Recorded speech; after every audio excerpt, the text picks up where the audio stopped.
Hello sa inyo mga bossing. Nandito tayo ngayon sa nag-trending at sikat na samgyup salad at buffet.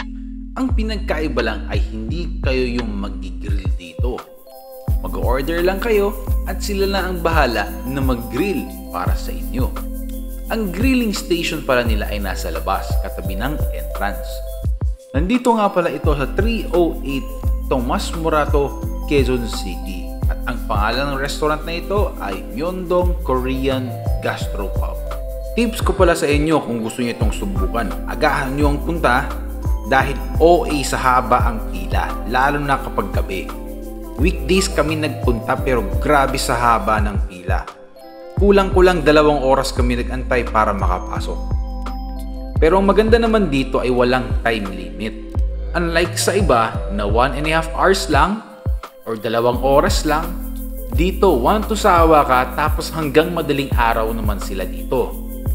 Ang operating hours pala nila dito ay Sunday, Thursday, 12 p.m. hanggang 2 a.m.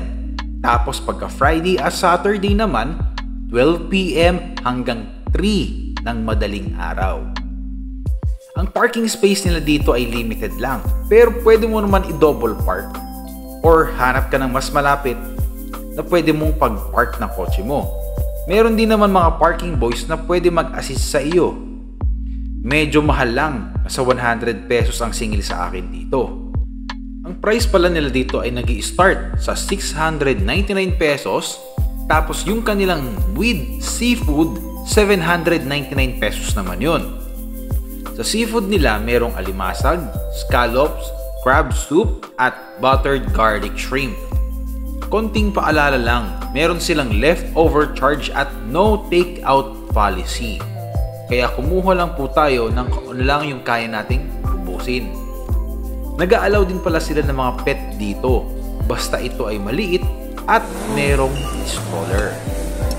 Yung cheesy beef enoki.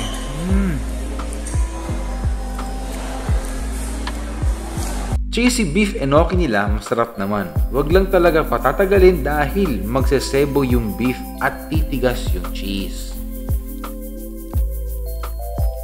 Salmon at tuna sashimi. Hindi siya ganun ka-fresh pero pwede na. Unlike sa ibang resto, mas okay na dito at nakadami din ako niyan ha. Pangatlong beses na pala akong kumakain dito sa Myeongdong at talagang itong mga sashimi nila ang unang-unang kinakain ko agad. Hindi halatang favorite no? Dahil talaga namang masarap ang kanilang sashimi.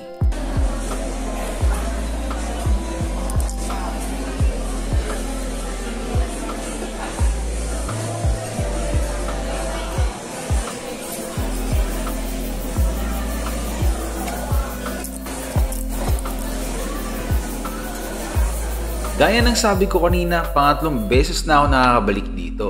Actually, dati hindi pa ganito kadami ang tao na kumakain dito. Ngayon, sobrang dami talaga. Kung tatanungin ako kung babalik pa ba ako dito, yes. Sobrang sulit niya at masarap din para sa price niya. Yun nga lang, iiwasan ko pumunta dito ng dinner time dahil sobrang haba talaga ng pila. Yung hype na mga content creator na kagaya ko, masasabi ko na meet naman ng Myeongdong. Kaya Myeongdong, good job sa inyo. Yun lang, sa grill ninyo medyo tumatagal dahil sa dami ng orders. Pero may bawi naman yung bossing nila sa amin. Binigyan kami ng 2 plate ng marinated pork and beef. Kaya napasabi na lang ako na papaano namin uubusin yun. Buti na lang, kasama namin si Boss Jeff. Siya umubos halos